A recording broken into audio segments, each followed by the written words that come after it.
to officially announce that the WNBA is expanding from our currently announced 15 teams to 18 teams over the next few years. So on behalf of the entire WNBA, I'm thrilled to welcome Cleveland and Detroit back, and to welcome Philadelphia.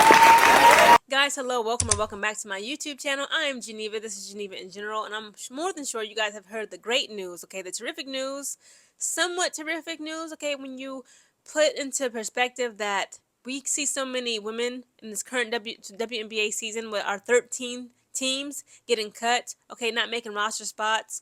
We need to expand these roster spots is what a lot of people are saying. That's the argument. But the WNBA has just presented us with some wonderful news. In the next 5 years, we are going to be expanding 3 new teams, okay? They're bringing back a team in Detroit. They're bringing back a team here in my home state of Ohio to Cleveland.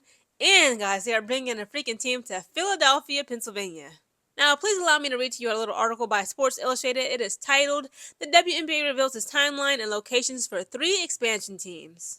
The WNBA is on the rise, with the league set to embark on significant expansion over the next few years.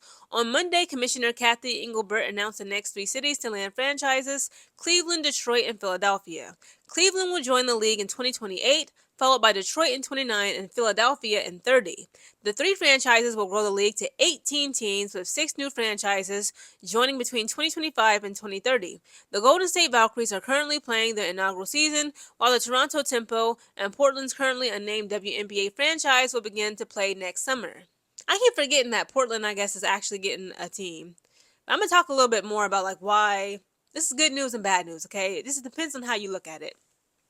The demand for women's basketball has never been higher, and we are thrilled to welcome Cleveland, Detroit, and Philadelphia to the WNBA family, Engelbert said per the Associated Press. This historic expansion is a powerful reflection of our league's extraordinary momentum, the depth of talent across the game, and the surging demand for investment in women's professional basketball. The price of a WNBA franchise has surged as the league continues to grow in both popularity and scope, with the 3's new ownership groups paying $250 million to launch the teams, around 5 times as much as the Valkyries paid to begin play this season per the AP. 2 of the new cities have WNBA history, with the Cleveland Rockers playing from 1997 to 2003 and winning an Eastern Conference title in '98.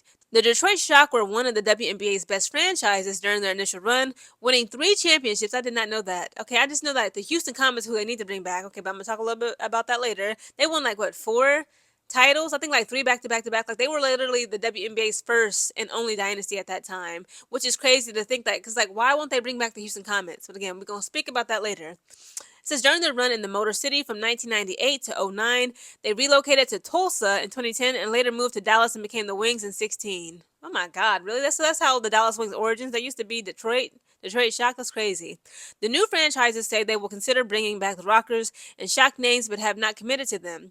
Philadelphia has never been home to a WNBA franchise, though an early rival women's league, the ABL, featured a franchise called the Philadelphia Rage. Cleveland and Detroit are set to play their home games at Rocket Arena and Little Caesars Arena, homes of the Cavaliers and Pistons, respectively, while Philadelphia hopes to have a new arena built by 2030 or 31.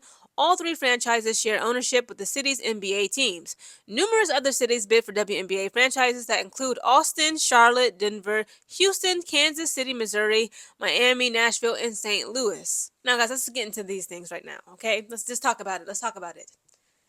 I'm all for it, okay? I believe in it. I love that women's basketball, women's sports period we're in this new age of just explosive growth. But overall, guys, again, I said this previously months ago, okay, when I made a video about Cleveland possibly getting a team back, right, for the WNBA. I'm what sense does it make for a person who's struggling? Okay, let's say you're a broke couple. You struggling to financially take care of the kids you have, but you just gonna keep having more kids.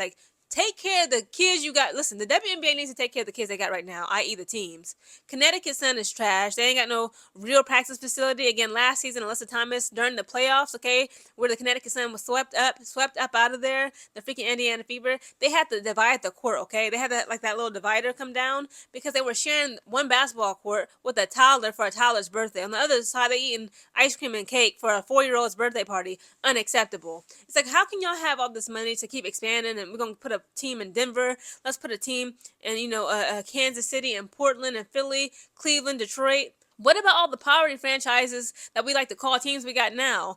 Chicago Sky, my Chicago Sky, we just finally getting it together. But a lot of it is like, again, we are poor.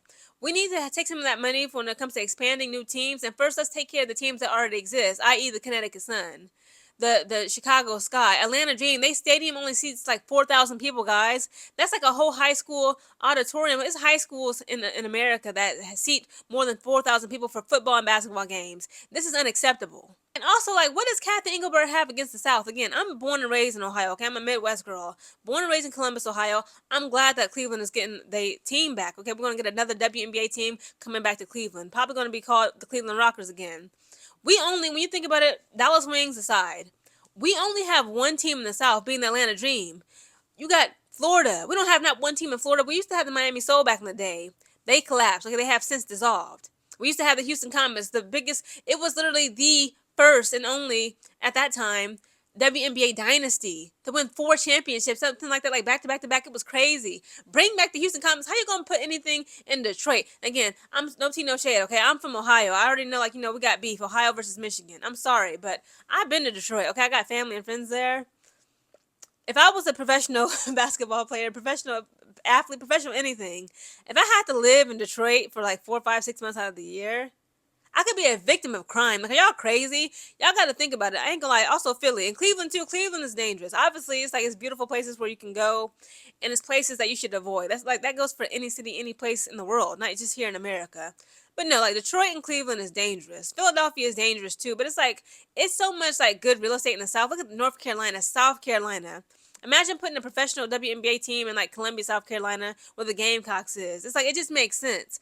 Other cities in Texas such as Houston, Raleigh, North Carolina, Tennessee, Nashville. You got Tennessee, like, hello, the Lady Vols, the Orange, Great Orange Hope. Okay, Pat Summit. Why don't we have a team in like a WNBA team, say in Memphis, Nashville?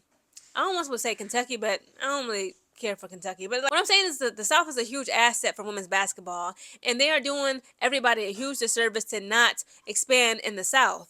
Again, in my opinion, we first need to take care of the teams that we have right now. We have too many poverty franchises before we just keep expanding. Again, take care of the kids you have right now before making any more. And also, what do they have against the South? I'm not even from the South, but still, I want to see some more WNBA teams in the South. Guys, comment down below your thoughts on the WNBA expanding teams to Cleveland, Detroit, and Philadelphia. And also, do you guys agree with me that we need to stop having all these kids until we take care of the ones that we already have now? And also, what teams do y'all want to see the WNBA expand to in the South? Comment down below.